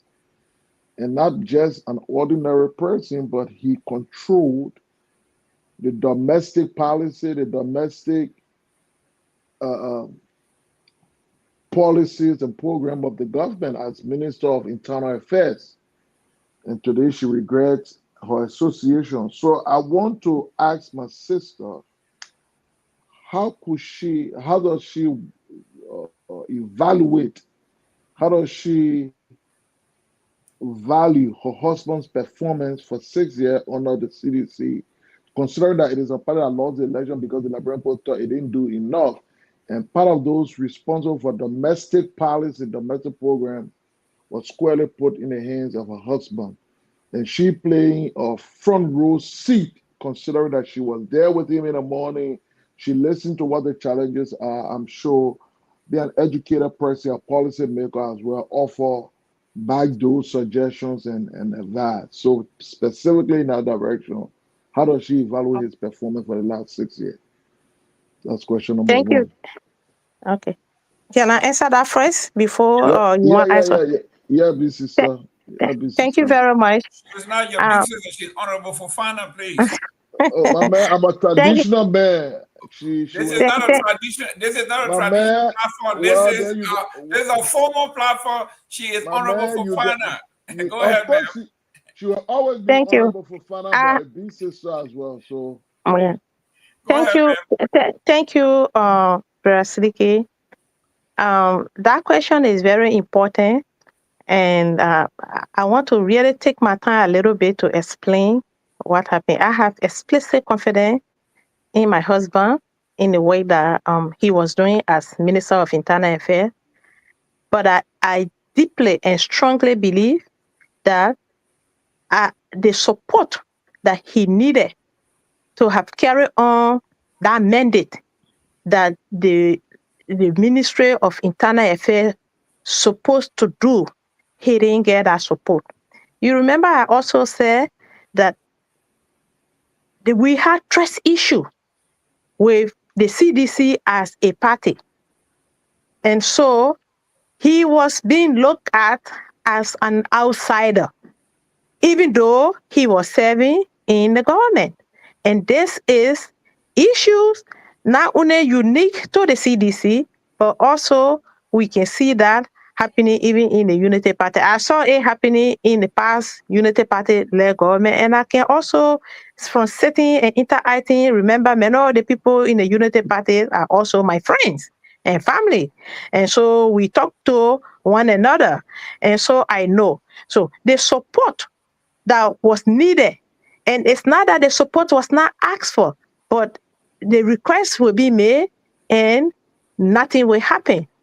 Trust me, if the support we ask for to be able to participate, to be able to make sure that the CDC move forward, if that support was given, the outcome, I believe, would have been different.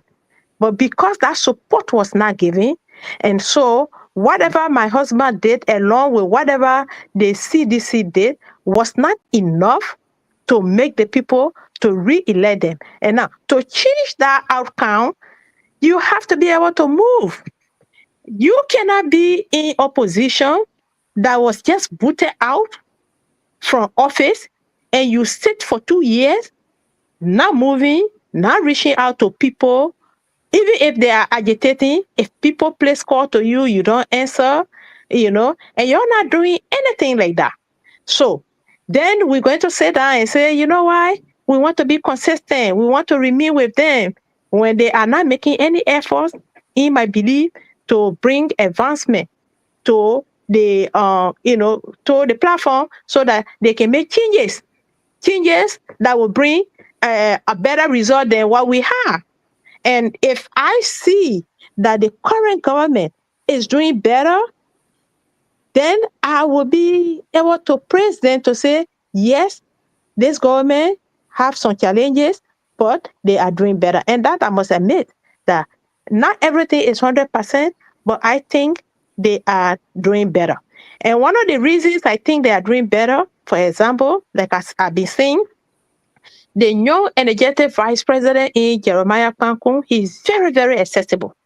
He's accessible to everybody. He's open up to everybody. He listens to everybody. He interacts with everybody. And that is very, very key in succeeding as a politician in Liberia. And that's why I think if I don't want to be a spectator, if I don't just want to sit there and fold my hand, knowing very well that my voice is needed in Kwaduboni, because the people of Kwaduboni are telling me, and that voice will be silent.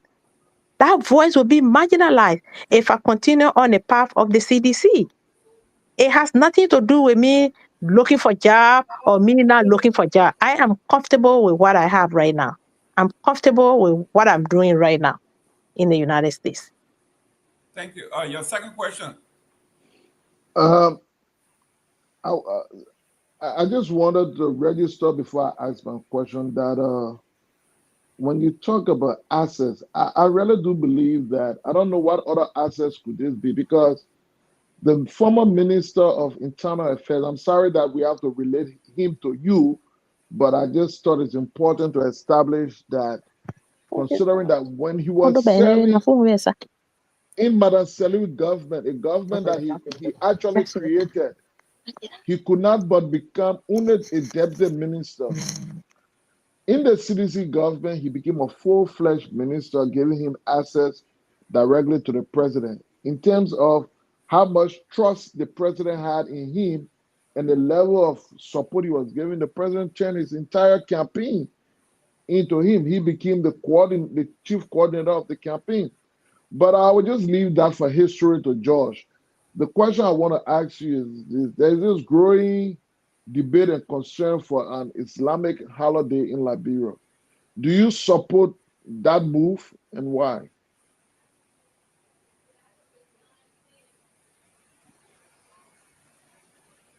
She's frozen.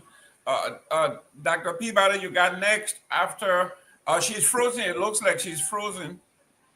When she come back, so while she's coming back, Mr. Nangbe, you mentioned that what I was surprised about the news Mr. George provided. For me, yes. Yeah, for me, that is now news. Look, the former president, as the major political leader of the in the country right now, and former president is on a daily basis meeting political people, meeting different stakeholders, and even international people. He also met the American ambassador just recently, I think today. So I don't know which one is of a bigger news. So I'm not surprised these things must happen. Consultation must go on regularly. And I think you will hear tomorrow he might meet Mr. Ability from the CMC. And so also he will be meeting other political leaders, and beyond that, that is not the first time Mr. Weir and Mr. Cummings have met.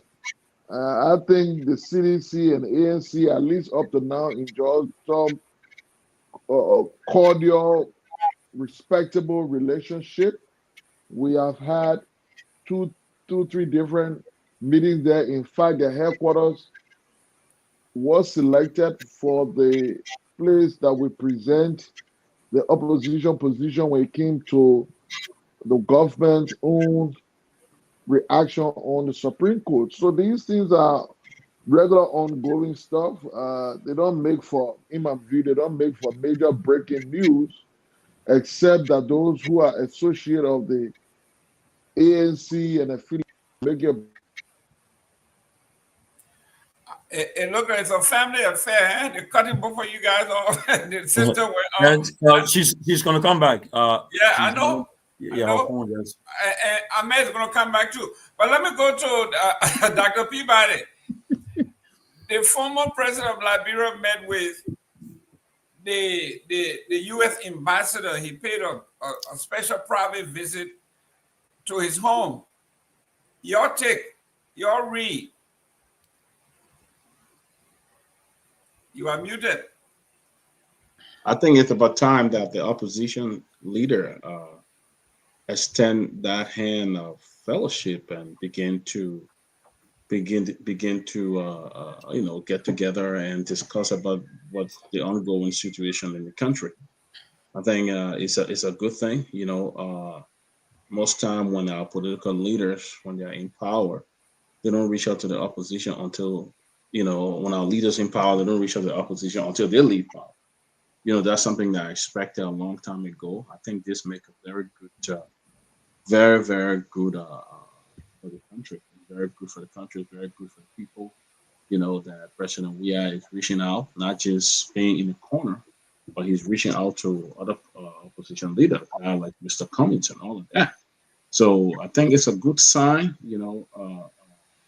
for Liberia and for the both parties, for ANC, CDC. We know that Mr. Weah had the biggest party in Liberia. The CDC, and who knows, could that lead to future collaboration and working together? Maybe. So I think I'll be interested to hear what they discuss and what the visit were all about. I'll be very much interested to hear that on there today. But I think it's a very good approach for President Weah to reach out to Mr. Cummings. I think it's a very good approach. Brother Nambe, Honorable Nambe, CDC lost the election by less than 1 percentage point. And you have a gentleman who at least got 1%. So based on what we read today, the nation is divided. They are right where we were since the election, 50-50, right? So we got a 1% guy. Right. At least he didn't say the president should go to him. He went to the former president.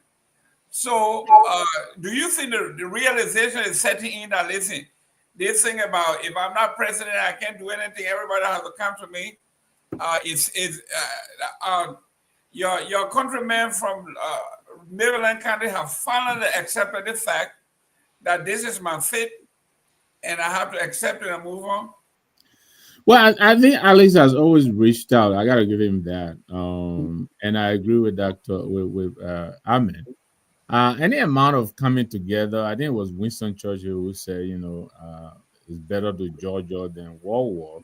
So any amount of coming together, I think is good, because you know why? When the fractionation of the opposition only plays to the incumbent, because we're fragmenting our camp and breaking them into smaller pieces, and at the end of it all, we're going our separate ways, and I think we end up losing. Yeah, if the former president and the so-called 1%, even though I dispute that, I know Alex didn't get 1% in this, but that's going to be another discussion for another day.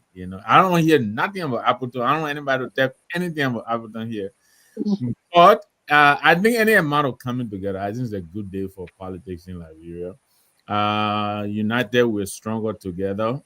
Divided, we're weak. So I think that's a welcome development. Like you were saying too, I think we should jump ahead ourselves. Yeah, we don't know what the meeting was about, but I think it's a good thing if our leaders can meet. Even the current president, I have encouraged, a lot of people have said that he needs to call these people for a breakfast meeting, a luncheon or something, dialogue with the opposition. Your opposition is not your enemy. I think it's good for the country. But anyway, the honorable is back, so I'll pass it on back to you. Yes. I am so sorry. I'm so sorry.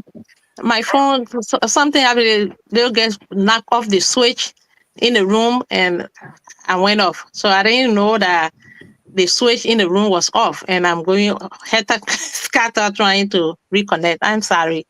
Okay, Doc, honorable, where are you now? Now I'm back. I'm back on. Back where? Oh, you mean where I am? My current location. I'm in Newark, New Jersey. Oh, so I said you said back home. So Newark, New Jersey is home?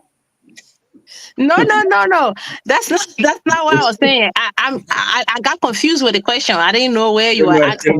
Newark, New Jersey is home away from home. Okay. Just want to be clear. Let's go to local. I know you didn't just kind of talk about yourself, but we can also talk about current event. Current event, yeah. The ambassador, the United States ambassador, met with President Weah today, and subsequently we see Mr. Cummings, the pictures there. What do you think is going on here, and what is your take on that? That's exactly what I said, even from the beginning of my comment. I said, I believe that flourishing democracy in our country is very, very important. And for that to happen, we need to have a vibrant opposition. And so the opposition coming together and holding together and not sitting and acting like the ruling establishment makes a difference. And so when I express my disappointment or my regret about aligning or associating with the CDC, I said it was a quarter. I was calling it out. It was a call for action, and these are some of the actions that we want to see. You don't have to organize overzealous militants to get in the street to protest, to let people know that there's strong opposition, because that could just get out of hand and innocent civilians could be hurt, people property could be destroyed. But on the other hand, having the heads, the leaders, the think tank group, people that can make one person to 2 to 3 to 10 person, reaching out to them, consulting with them, working together, can make a strong opposition that will be able to checkmate the ruling establishment so that the people in the end can benefit. And this is what we are looking for. So I'm very impressed with this meeting. I don't know the agenda. I don't know what, but I think it's something that we all need to encourage to for more of this to happen, so that people that have one or two things can meet and start to see the way forward. So I must commend the opposition leaders for this meeting. And they don't need the American ambassador to encourage them to do that. I don't know whether they are co-related. Former President, we are meeting with the ambassador and also meeting with Honorable Cummings today. I don't know if they have anything to do with it, but they definitely don't need the American ambassador to be telling them what to do. Excellent. Before I move on to our other panelists here, there are two things I want to hold you on. Hopefully you can address, and then we'll move on. First, you said they said this government was doing very well, and then you also talk about the rule of law. Now, when you look at this administration disregard for the Supreme Court, all the rulings, what happened in the House of Representatives, what happened in the Senate, that is totally discombobulated. And you are saying that this government is doing well. How do you reconcile you're doing well and the rule of law in the country? First of all, I believe, and let me tell you, I was part of the process when former Speaker Alex Tyler was being removed. As a matter of fact, I chair his bloc. The bloc that was supporting him, I chair that bloc. Okay, so I'm very much aware. And so I believe strongly that what was happening in the House has nothing to do with rule of law. It was all politics, and it should have been handled politically. And this is what we say. And in the end, actually, the Supreme Court did not help much. It ended up with being, looking for political solution. And let me tell you, I try also, and these are some of the things that I personally try to reach out to the former Speaker Fonati, and also reach out to other people surrounding him, like, listen, this is a political problem. Don't hold it. And former Speaker Fonati will tell you, when he was Deputy Speaker, I was serving with him. I was there. And many of the time when he presiding, I will be there walking up and down to him and tell him, like, listen, you are presiding as a lawyer in the house of politics. This is not sometimes what is legally prudent. It doesn't look good politically. So this is a political house. Do not preside as as a legal person. And if you look in the house of politics, in the house of parliament in Liberia, the House and the Senate, many of the frustrated lawmakers are lawyers, because they try to apply bigger principle to political, happening in the parliament. It does not hold. And so when, for nothing, my former colleague, the former speaker, came from room, the first interview, he granted spoon. From that day, I knew he was doomed because he spoke as a lawyer, not as a politician. And immediately I flagged that to some of his, apologies, but they didn't listen. And that's what happened. Can I push back real quick? You are saying that the Supreme Court didn't help, and the system in the House has nothing to do with law. But yet and still, they reverted to the rule of the House to have the election. How do you reconcile those two? Because they use the political maneuvering. They use the political maneuvering to get the result of what they wanted. And in the end, when Speaker Tyler was being removed, it was the same thing. And Fonati was a big part of that maneuvering. So it was all politically maneuvered. And then in the end, just for the record, then they have to do the rule of law. And that's what happened. Even in the case of Senator Snow, when he ran to the court, whatever happens leading him to even go to the court, it was all politics. He went to the court, but still, the court could not just do anything. In the end, even though they have done what they have to do politically, they still have to abide by the rule of law at the end of the day. So when you are in such a situation as a lawmaker in the House of Representatives or in the House of Senate, you cannot use legal means initially. You have to use political means to resolve the matter, and then in the end, work with the law. Mr. Namwe, this one here, I think we have opened a can of worms here. Your take and question to the Honorable. Well, again, whenever Honorable, it's good to have you. Thanks for all the clarification. And let me acknowledge my friend and colleague, apparently the meeting and the pictures brought Abu back on set. It's good to have you back. I'm sure you will have something to say. Abu is in disguise. You see, he got his shades, he got his hat.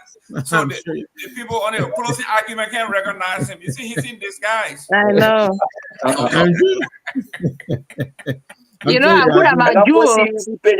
you have a rep on the show. You can't post easy people here. You know, Abu Ramaju, eh? I see you told me. Don't mind. You're gonna pay that fine. They talk here about husband. They say Abu, in fact, I'm my husband. They say Abu is my husband. They don't know. But listen, Madam Fofana, thank you so much again for your time. Let me ask you, I'm looking forward now. Let's look ahead. I mean, you said a lot about what you did, your motivation for doing some of the stuff that you did. And so let's look ahead. I asked you earlier whether you're running for office. You said no, you denied it. But I believe you're running for office because you speak like an aspiring politician. So let me ask you this. Let's assume that you are going to run for office and you did. What is it now that you're going to do differently? Because you were rejected the last time, even though you served 2 terms, you were rejected. And while you're at it, tell me where you stand. What are your thoughts on Liberia's bid for a non-voting member on the UN Security Council, which is coming up tomorrow? Well, let me answer that first. I supported, and actually Sunday I was in church in my community, and I asked the congregation to pray, for us so that we can win, because I think it's going to be prestigious for prestigious for our country. It's going to bring a lot of attention to our country, and so that is very good. And so every Liberian should be able to support that cause. Now, I didn't outrightly say I'm not going to be running for any position or running for any position. I said I'm not closing any door. Okay? And I believe I'm going to be a fighter in the Liberian body politics, because I think my voice is needed by my people, from my interaction with them, from what we talk. Now, whether I'm going to be running for myself or helping somebody that I see that have the same belief in that I have, that want to see progress, that want to see development, that want to be able to minimize corruption and work and empower more women and the young people. If I see that, does it have to be Myean Fofana herself? Not necessarily. But I am not going to be silent, fold my arm and go, like what they will say, go cook for your husband and say that in the kitchen. I can cook for my husband, enjoy my grandchildren, and at the same time, work with, people who want to see progress, who want to see development, who want to move this country forward so that we all can move forward. So I am open. I am open to everything. I'm not closing door, but I'm not going to pin myself to just one position that, I must be the representative. And if somebody say, what will you do new? I would say I will continue to do what I did, for the people based on the experience. And it's only in Liberia, people will say, oh, we don't want an experienced person. Then they take the position or they take the country and put it in amateur hands. And of course, we all know what happened when you do that. So people, you have to look for people that have experience so that they can be able to help to guide you. And this is why you see that there was this crisis in the legislature and it went the way it went. Because every time there's election, you have a complete brainwash in the legislature. So it's all new people. They all coming there with, so green, we call them green, because they are inexperienced. They come with expectations that are unrealistic, most of them. And so you will see all these things happening, and there are a lot of things that go on wrong because actually you don't have a lot of old hair that only happen in Liberia. Even in America, democracy, it does not happen like that. You have many of the old people are retained so that they can help to guide the new ones that are coming so that you can just be elected the first time, then boom, they put you on ways and mean committees. Boom, you are the, here for rules and order. And you have no clue what is happening. So what do you expect? Of course you expect chaos. And that's why they got. Before I pass it on, let me ask you this, and you didn't say it, but I'm assuming you're going to go to the UP. Otherwise, Abu will not be here because he doesn't sound until he likes something that's unsaid. But let me tell you. One thing you have to know. One thing you have to know, the UP was born in Kwaduboni. Dr. Edward Bian Kesedi, the founder of UP, came from Kwaduboni. And it's very sad that today, that UP, that you don't have any strong voice representing Kwaduboni in that UP. It's very sad. And this is something that breaks the heart of our people. And so this is something, whether it's Myean Fofana or not, the UP needs to work on this. Thank you. I was just I was landing my question, and I see all the ANC people coming and said that's good. We're having a lot of fun today. But let me ask you this: how many questions you gonna ask now? Go ahead. I thought I had 2 questions. Okay, go ahead. But there's the 5th one. But go ahead. They last on the 5th. All right. Let me hurry and give it back to you. Honorable Fofana, there is a report out that came out over the weekend. Abu here is aware of it. Actually, he called our attention to some of us. That is grading this government, the UP government, assuming you're going to, support them. What are your thoughts? A lot of Liberians feel this. Right now, they feel the views seem to be split 50-50 on the economy, which is, I think, the #1 issue in the country. In fact, a lot of the people think 45% of the people think the economy is good. 48% think the economy is really bad. And if you know, the since the runoff, the country has been evenly divided. I mean, the difference between President Weah and President Bouaka is about 25, which is less than 2%. So exactly. the UP government has not been able to move this division in the country an inch. What would you advise if you were to be sitting at a table now as a UP lawmaker? What advice would you give your colleagues and the president and the government on how to move the needle in a positive direction? And this is very important question. Thank you very much. If I was in the position to give advice to the government, first I will commend them that, this report coming out barely 2 years, they still have time. You have time to look at this report and be able to build on the progress that you made and also correct the mistakes that you think that you made that even make you to be where you are. And so I would think that the UP need to do that. They cannot be complacent. They cannot be complacent. Of course, the economy, like people are split, let's admit. If you be in a hole for 6 long years and just, it takes time. You can't just jump out of all of that hole like with some kind of magic wand. So it takes time, but equally so, we will ask the government will, pressure the government to tell the people to do more, to be able to empower the people and, improve on the macroeconomic activities of the country. Everything cannot just be government. And that brings me to even say, like, if I was on the table to advise the president, and we are in this kind of tight situation with the economy, I will not be building a presidential palace in Lofa County. I have said that before. I criticize that move. And I think that would be something that the president should think twice before they do it, because we have so many palaces around that are abandoned, and actually the care that is needed is not given. Second, what can we do to improve the private sector? Like the yellow machine thing, government have been talking about it forever.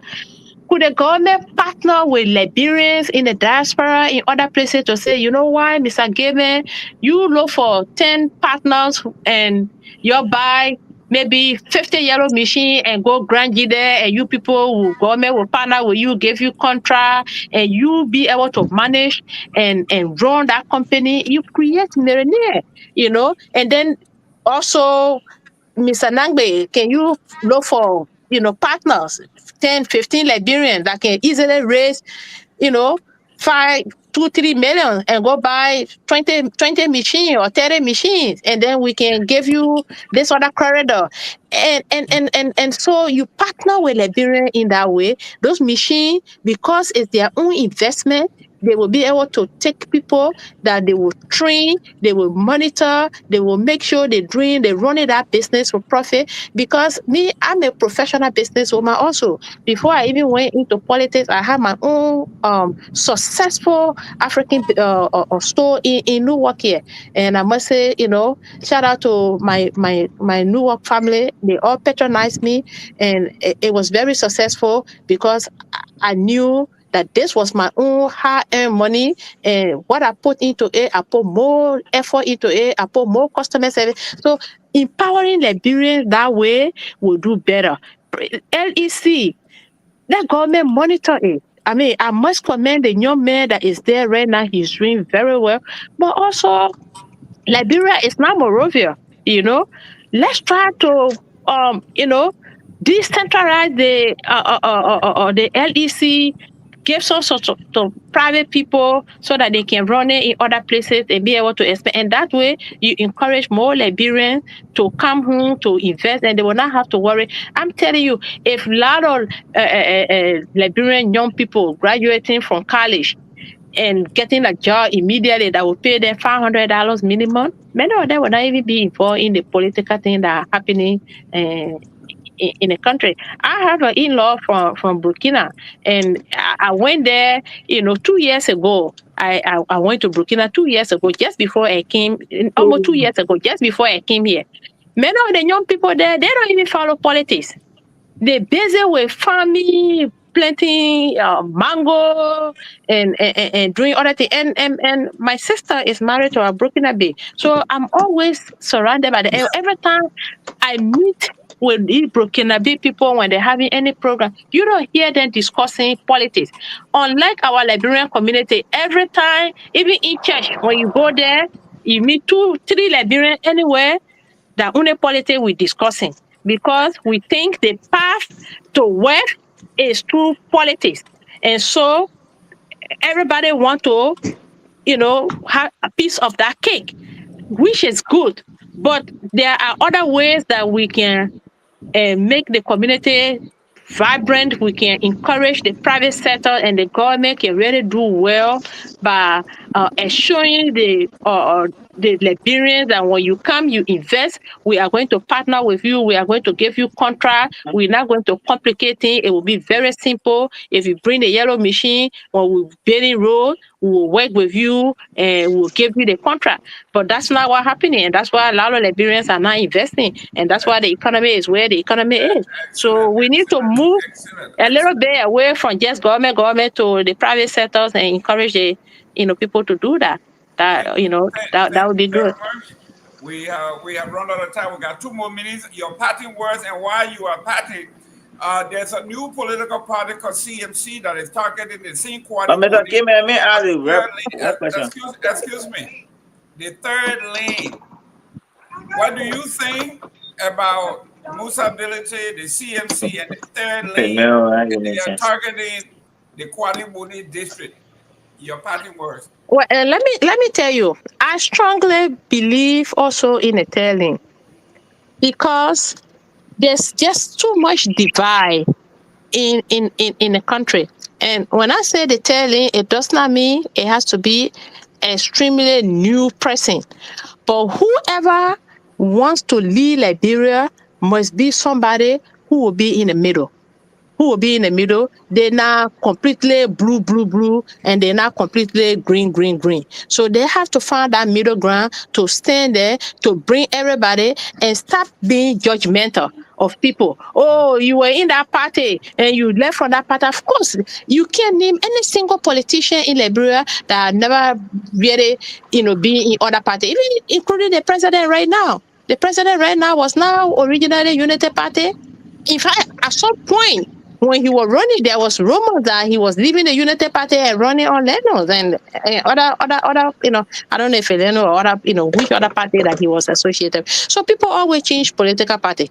So, but what needs to happen is for somebody, whether that person is Unity Party or that person is from CDC, but they cannot just be stuck in that mentality that, oh, we can't trust this person, or that person cannot come, or that person is looking for job.